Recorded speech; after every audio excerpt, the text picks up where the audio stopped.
તરફ અમદાવાદમાં ફરી એકવાર અકસ્માતની ઘટના સામે આવી। શૈલજ સર્કલ પાસે અકસ્માત સર્જાયો। ટ્રક સાથે અથડાતા એક યુવકનું મોત નીપજ્યું।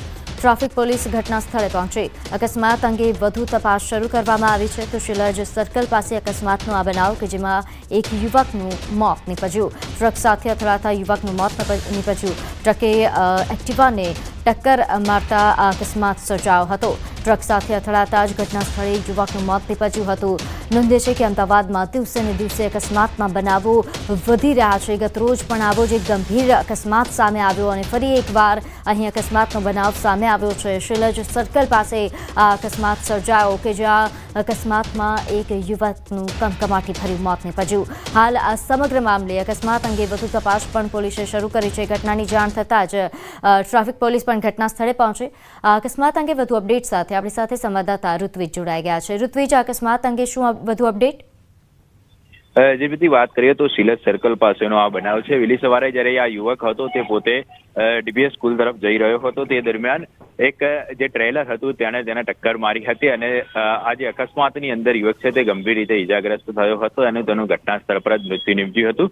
જ્યારે સમગ્ર ઘટનાની જાણ તેના પરિવારજનોને થતા તેના પરિવારજનો પણ ઘટના સ્થળ પર પહોંચ્યા હતા અને પોલીસને જાણ થતા ટ્રાફિક પોલીસ હાલ ઘટના સ્થળ પર પહોંચી છે અને યુવકનો જે મૃતદેહ છે તે પોસ્ટમોર્ટમ માટે મોકલી આપીને આગળની કાર્યવાહી શરૂ કરી છે। જી આભાર માહિતી આપવા બદલ। તો હવે વાત કરીશું ધારાસભ્યોના નવા ફ્લેટની।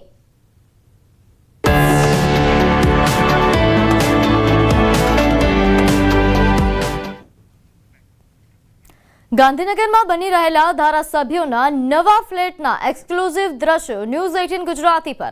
હાલમાં ધારાસભ્યો માટેના આવાસોનું નિર્માણ કામ એ પૂર્ણતા તરફ છે। ધારાસભ્યો માટેના લક્ઝુરિયસ ફ્લેટની અંદરનો નજારો પહેલીવાર ટીવી સ્ક્રીન પર આજે ન્યૂઝ 18 ગુજરાતી પર જોઈ રહ્યા છો। ધારાસભ્યો માટે ફ્લેટ ટાઈપના 4 બેડરૂમની સુવિધા સજ્જ લક્ઝુરિયસ ફ્લેટ તૈયાર કરાઈ રહ્યા છે। બંગલા જેવા ફ્લેટની રહેણાંક હવે ગુજરાતના ધારાસભ્યોને મળશે।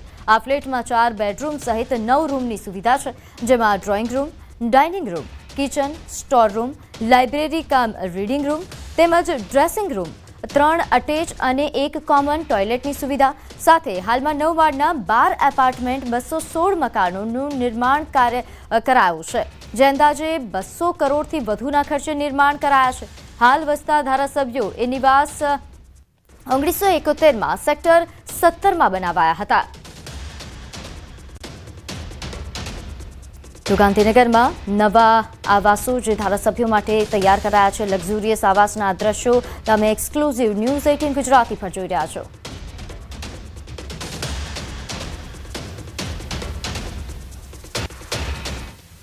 ગાંધીનગરની સ્થાપના થઈ ત્યારથી ધારાસભ્યોના નિવાસ માટેના આવાસો હતા, પરંતુ તે જર્જરિત થવાના કારણે હવે સેક્ટર 17ની અંદર નવા ફ્લેટ બની રહ્યા છે અને નવા ફ્લેટ બનતાની સાથે ન્યૂઝ 18 તમને એક્સક્લુઝિવ ધારાસભ્યોના ફ્લેટ કેવા છે, તેમના રહેઠાણ માટે કેવા આવાસનું નિર્માણ કર્યું છે તે ફર્સ્ટ બતાવી રહ્યું છે। તો આ પ્રકારનો વેઇટિંગ રૂમ જે છે તે તૈયાર કરવામાં આવ્યો છે, એટલે કે અહીંયા ધારાસભ્યોના જે મુલાકાતીઓ આવશે તેમની માટેનો આ વેઇટિંગ રૂમ બનાવવામાં આવ્યો છે। આ વેઇટિંગ રૂમની એક્ઝેક્ટ બાજુની અંદર જે ધારાસભ્ય જે છે તે અહીંયા બેસી શકે અને મુલાકાતીઓને સાંભળી શકે તે પ્રકારની વ્યવસ્થાનો રૂમ જે છે તે એન્ટ્રી ગેટની સામે જ તૈયાર કરવામાં આવ્યો છે અને આ પ્રકારનું જે રૂમ જે છે તે તૈયાર કરવામાં આવ્યો છે અને એ જ પ્રકારે અહીંયા વોશરૂમ જે છે તે પણ તૈયાર કરવામાં આવ્યું છે અને આ પ્રકારનું જે ધારાસભ્યોના ફ્લેટની અંદર જોવા મળી રહ્યું છે। આ જ પ્રકારે હવે અહીંથી ધારાસભ્યના ફ્લેટની મુખ્ય એન્ટ્રી શરૂ થાય છે કે આ પ્રકારનો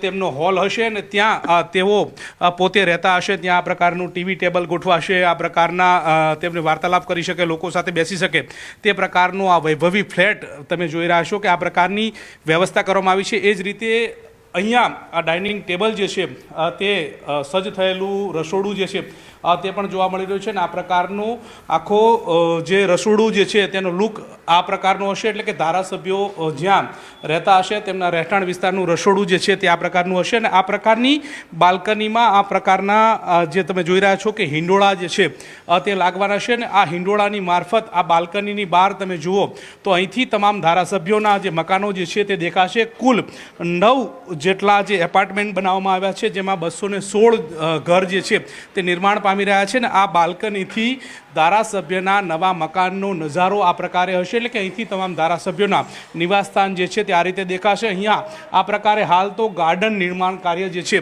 તે પણ ચાલી રહ્યું છે ને આ પ્રકારે ધારાસભ્યનો જે રૂમ છે તેની બાલ્કની છે ત્યાંથી આ પ્રકારનો નજારો છે.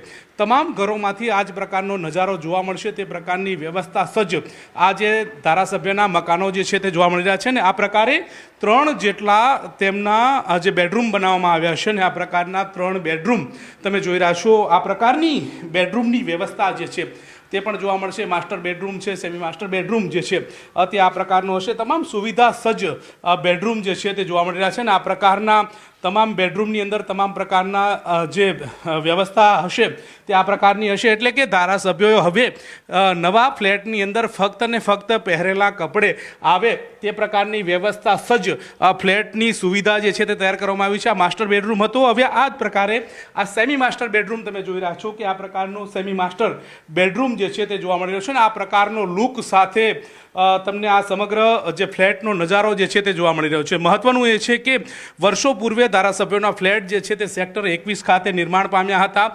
ત્યાં ધારાસભ્યો જે છે તે રહેતા હતા, પરંતુ તે આવાસો જર્જરિત થવાના કારણે નવા આવાસો નિર્માણ પામી રહ્યા છે ને નવા આવાસના જે મકાનો તૈયાર થયા છે તેનો વૈભવી ફ્લેટ આ પ્રકારનો હશે, આ પ્રકારની સુવિધા સભર હશે.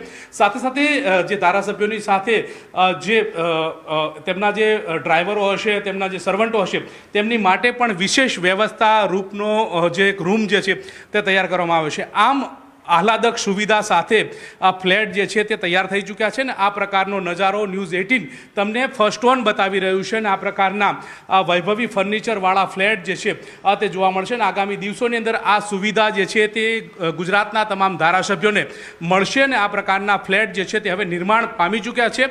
હવે ફક્ત ને ફક્ત ત્યાં ફર્નિચરની કામગીરી ચાલી રહી છે ને આવનારા દિવસોની અંદર આ તમામ ધારાસભ્યોને આ ફ્લેટની ચાવી પણ મળી જશે. હિતેશ પ્રજાપતિ સાથે ગૌતમ શ્રીમાળી, ન્યૂઝ 18 ગુજરાતી, ગાંધીનગર. તો હવે વાત કરીએ બજારમાંથી ચા ખરીદતા પહેલા ચેક કરજો. જૂનાગઢથી મહત્વના સમાચાર. શંકાસ્પદ ડુપ્લિકેટ ચાની ભૂકીનો જથ્થો ઝડપાયો છે. આભા ગીગા પ્રોવિઝન સ્ટોરમાંથી આ જથ્થો મળી આવ્યો. ડુપ્લિકેટ ચાના 1672 પેકેટ મળી આવ્યા. 2.50 લાખનો મુદ્દામાલ પોલીસે જપ્ત કર્યો છે. બ્રાન્ડેડ ચાના 417 કિલો અલગ અલગ પેકિંગનો મોટો જથ્થો ઝડપાયો છે. વાઘબકરી ચાના સિનિયર મેનેજર દ્વારા ફરિયાદ નોંધાવી હતી, ત્યારે કંપનીના અધિકારીઓએ પોલીસને સાથે રાખીને તપાસ કરી. દીપક લાલવાણી નામના વેપારીની અટકાયત કરવામાં આવી છે. વેપારીની અટકાયત કરીને પોલીસે વધુ તપાસ હાથ ધરી છે. ત્યારે હાલ જે રીતે બજારમાં બધી જ વસ્તુઓ ધીરે ધીરે નકલી થઈ રહી છે, હવે ચા ખરીદતા પહેલા પણ 100 વાર વિચારજો, 100 વાર તપાસ કરજો, કારણ કે હવે ચાના પણ ડુપ્લિકેટ પેકેટ એ માર્કેટમાં આવી રહ્યા છે. હાલ જે આ મહત્વના સમાચાર છે તે જૂનાગઢથી છે. અહીં શંકાસ્પદ ચાનો મોટો જથ્થો ઝડપાયો છે. બ્રાન્ડેડ ચાના નામે અહીં નકલી ચાની ભૂકી વેચાતી હતી, જેને લઈને વધુ વિગત સાથે આપણી સાથે સંવાદદાતા અમાર જોડાઈ ગયા છે. અમાર, હાલ જૂનાગઢથી આજે ડુપ્લિકેટ ચાનો જથ્થો ઝડપાયો છે, તેને લઈને શું વધુ અપડેટ? ચોક્કસ કે જે રીતે જૂનાગઢના સુકના ચોક વિસ્તારમાંથી ગઈકાલે રાત્રિના સમયે પોલીસ અને વાઘબકરી ચાના જે મેનેજર છે તેમના દ્વારા એક દુકાનમાં ચેકિંગ કરવામાં આવ્યું હતું અને ત્યાંથી ડુપ્લિકેટ જે નામચીન જે કંપનીનો શંકાસ્પદ ચાનો જથ્થો છે તે મળી આવ્યો છે. 1672 જેટલા પેકેટ, જેની કિંમત 2.5 લાખ રૂપિયા આસપાસ થઈ છે. આ તમામ મુદ્દામાલ છે તે પોલીસે જપ્ત કર્યો છે અને કંપનીના અધિકારી દ્વારા છે તે પોલીસ ફરિયાદ નોંધાવી છે. વેપારી દીપક લાલવાણી સામે ફરિયાદ નોંધાઈ છે. હાલ વધુ પૂછપરછ પણ પોલીસ દ્વારા શરૂ કરવામાં આવી છે. જી આભાર માહિતી આપવા બદલ. તો હાલ જે રીતે સંવાદદાતાએ જણાવ્યું કે એક વેપારીની અટકાયત કરવામાં આવી છે અને વધુ તપાસ પણ હાથ ધરાઈ છે, કારણ કે આજે જથ્થો મળી આવ્યો છે. શું આનાથી પણ વધારે જથ્થો માર્કેટમાં પહોંચ્યો છે કે કેમ, તેને અંગે પણ તપાસ કરવામાં આવશે.